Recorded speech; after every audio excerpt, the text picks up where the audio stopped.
Don't give your money to Wikipedia. Wikipedia is actively engaged in omission of information as well as distorting the facts. Today we're going to look at 3 examples of Wikipedia falsifying its information and engaging in extreme left-wing bias.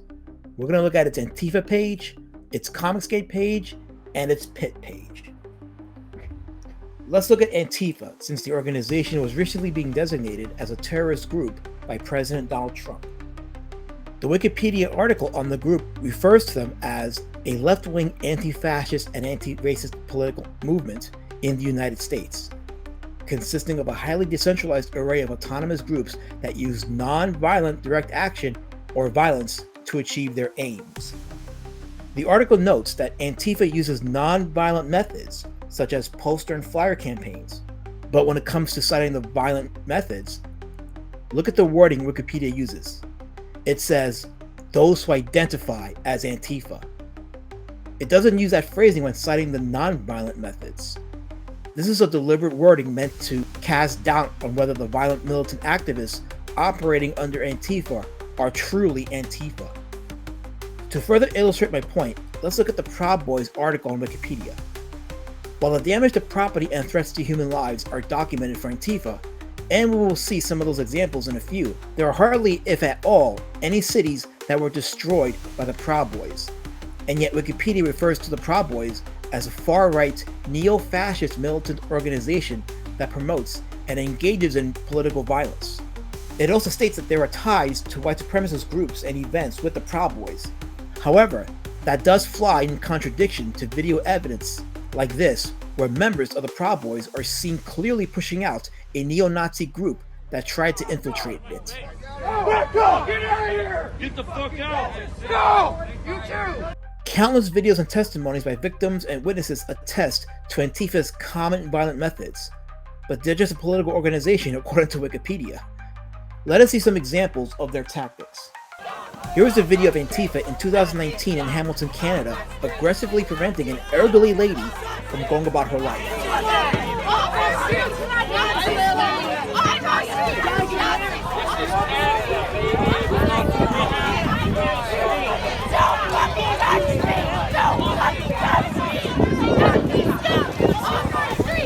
Here is an incident where Antifa protesters harassed a woman with a child. Keep in mind, the child was not spared any grace by the Antifa aggressors.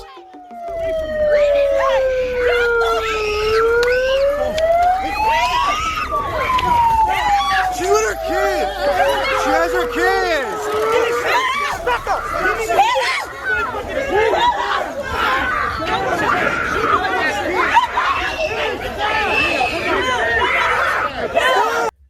In 2021, Michael Reynolds, who identified 100% as Antifa, murdered Trump supporter Aaron Danielson in Portland, and the gunman was celebrated as a hero for Antifa.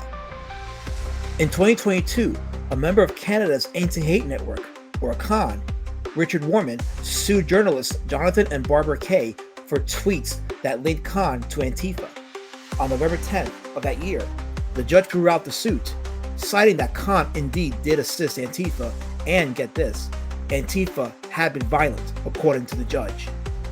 The January 2023 riots in Atlanta, with countless millions in damage and a city wrecked by Antifa.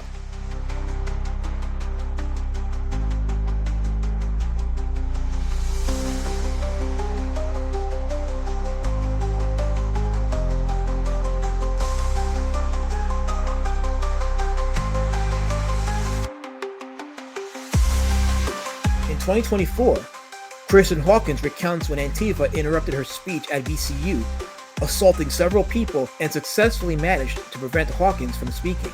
Fuck pro-life! Fuck pro-life! You won't even let me answer her questions. Would you like me to answer the question? No! Let's go home! Let's go home! Would you like to Google the word fascist? Here they come. Isabel, watch yourself. Excuse me, I thought VCU rules were that you can't disrupt a peaceful gathering, and no one's doing anything. They're assaulting her! Medical term!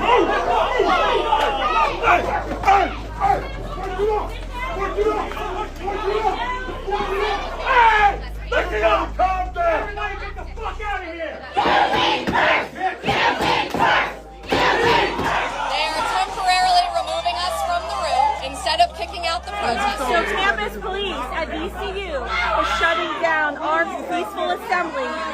because of these fascists right here. So they're going to let these big crybabies, these fascists, get their way.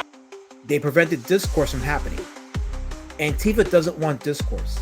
They want to force their communist ideology on you, and they will silence you and even end your life to get it done. So nefarious and cancerous is Antifa that in Brooklyn, New York, members of the black community came out in support of its Jewish residents against Antifa's meddling. Yo, scram! Scram, nigga! Scram! See what I'm saying? Good night, everybody. Good night, everybody. Good night, everybody. Good night. Good night. Good night. Good night. Good night. Goodbye. Thank you for coming out. God bless. Good night. When Utah Governor Spencer Cox gave a speech following the murder of Charlie Kirk, he said this. I want you to look at how Utahns reacted the last 2 nights. There was no rioting. There was no looting. There were no cars set on fire. There was no violence. There were vigils and prayers and people coming together to share the humanity. And that, ladies and gentlemen, I believe is the answer to this. We can return violence with violence. We can return hate with hate. And that's the problem with political violence, is it metastasizes, because we can always point the finger at the other side. And at some point, we have to find an off-ramp, or it's going to get much, much worse. This is in fact true. When you consider violent terror groups like Black Lives Matter and Antifa engage in immediate violence, as has been documented throughout 2020 in the wake of the death of George Floyd, millions of dollars in damages and the lives lost during these violent activities, yet no such occurrence in the wake of Kirk's assassination has occurred. The difference is night and day. And why do groups like Antifa and Black Lives Matter engage in violence as their method of change? It's no different than when Adolf Hitler himself advocated for such things during his early years. But the two groups are also avowed communist leaning. Karl Marx wanted to dedicate his book Das Kapital to Charles Darwin, the father of 20th century evolutionist teaching, as Darwin's writings were influential in Marx's advancement of communist thought. Lenin, Trotsky, and Stalin were atheistic evolutionists. Canadian philosopher Michael Ruse says regarding early 20th century China that without the secular approach of Darwinism, the ground would not have been tilled for Mao and his revolutionaries to sow their seed and reap their crop. Antifa at its core hates Christianity, and it is therefore natural for them to react violently to anything resembling the image of God.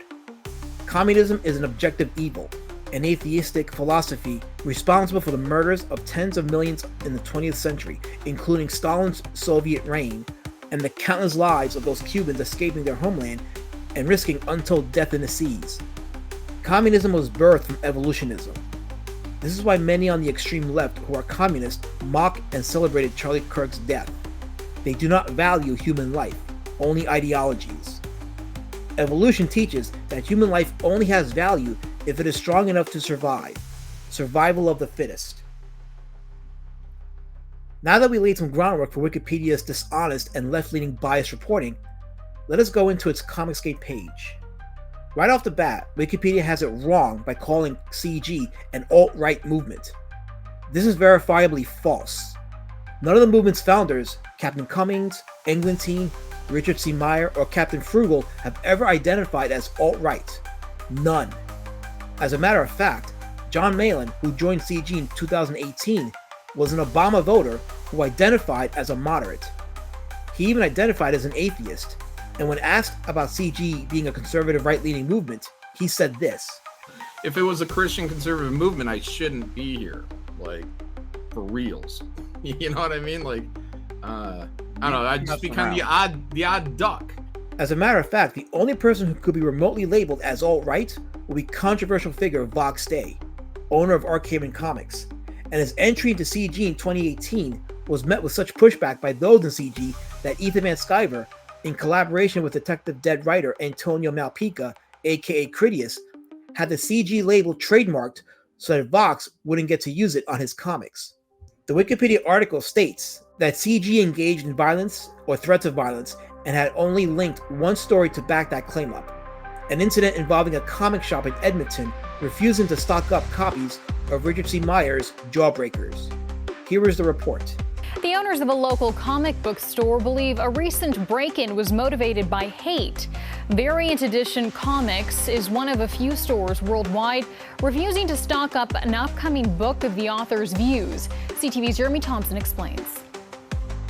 So there's only the 3 volumes right now. Okay. Spend a few minutes browsing the shelves in Danica LeBlanc's store and you might pick up on a message. You know, we push positivity, we push inclusion, we push diversity. That's why she decided to take a public stance on an issue that's dividing the comic book world, electing not to stock an upcoming book by an author known for opposing what he calls forced diversity in comics. I don't know what he wants, but I feel like if he wants anything, it's destruction and regression. The store's tweet blew up with responses from supporters and critics. The author, Richard Meyer, even made a video response on his YouTube channel. Variant Edition in Edmonton, Canada. They're doing multiple steps of an intimidation and bullying campaign. Friday morning, the situation escalated. The owners here believe someone took the argument from social media to their storefront. A thief broke in, stealing money from the register. I see it as a statement as we can get to you. LeBlanc has nothing to go on but a gut feeling, but she's sure the crime isn't a coincidence. For this to be a random attack at the same time as we're being harassed online, what else could it be? The same day as the break-in, the book's publisher backed out, saying the line between art and artist has been blurred. Despite the backlash, LeBlanc is glad she took a stance. If we had, like most stores, just stayed quiet, nothing would have happened. However, I feel like that is a very bad precedent. Silence is never the answer. So a gut feeling is what the report goes on to link a crime to Comicsgate. No police report, suspects, or any kind of evidence. Just a gut feeling. This type of argumentation will be laughed out of court. Yet Wikipedia felt this was enough to add credence to its claim that Comicsgate engaged in violence, simply because the shop owner had an argument with Richard C. Meyer. But as Captain Comics once said about arguing on the internet, getting in arguments on Twitter does not mean that you committed a crime. When it comes to actual cases of violence, it has usually been towards Comicsgate, not from it. One case early on was Mark Waid trying to organize a group to go at Richard C. Meyer, who was attending a convention. This was covered in my documentary When the Culture War Hit Those Pretty Pictures. Also, the case of Mike Woman, owner of Atomic Basement Comics, who legit threatened violence against Ethan Van Sciver for voting for Trump. EVS collected these threats in a series of DMs, and Woman was ultimately forced to close shop. This incident, reported in quite a few articles and videos, as well as the Mark Waid tweet calling on his peers to harass Richard C. Meyer, was not mentioned at all in the Wikipedia article. This would be called lying by omission. A quick comment on the part where the article states that CG is anti-LGBTQ. Again, verifiably false. There are quite a few gay, lesbian, and transgender people within Comicsgate, including Monica McCagney, formerly Marcos, who worked on the art for Von Klaus's Monster MD. And there are of course many gay members within CG's livestream chat who identify as gay. As a matter of fact, during an October 6, 2018 debate with SJW Jason Youngbluth on Nick Recado's YouTube channel, Youngbluth said the slur for gays. Ethan responded. That's precisely what you are. You say, hey, the feminazis and the faggots and the blue hairs are Whoa! Hey, don't get my channel struck, please. I don't use that word. I don't use that. You don't use it. It was Vox Day? Is it Vox Day? I hope it's Vox Day. No, it was one of your guys was on one of your streams, and he said, "What do you think of so and so?" And he said he's a faggot. Yeah, was that me? Huh? Was that me? He's a member of Comicsgate. No. Don't. Let's be very. I don't use that word. No, I don't use that word. I have gay fans. I have LGBTQ fans. Yeah. I don't use that word to denigrate people. And as far as omission goes, it leaves out so many names like John Malin, Cecil, Captain Cummings, Englentine, and more. I felt the article definitely lacked in real in-depth info on CG. So I did an experiment. I couldn't edit this page or the Pitt page on Wiki because my IP was banned globally. Something about hacking that came from my internet service provider, whatever. So I sought the aid of 2 volunteers, one to edit the CG page and another for the Pitt page. On the CG page, I had volunteer 1 write a paragraph on the CG documentary that I did, as well as the one Mikey No More did. The paragraph stayed on for about a couple of weeks before it was removed, and when I checked the edit history, it didn't show any signs or explanations of why it was edited. It was just removed.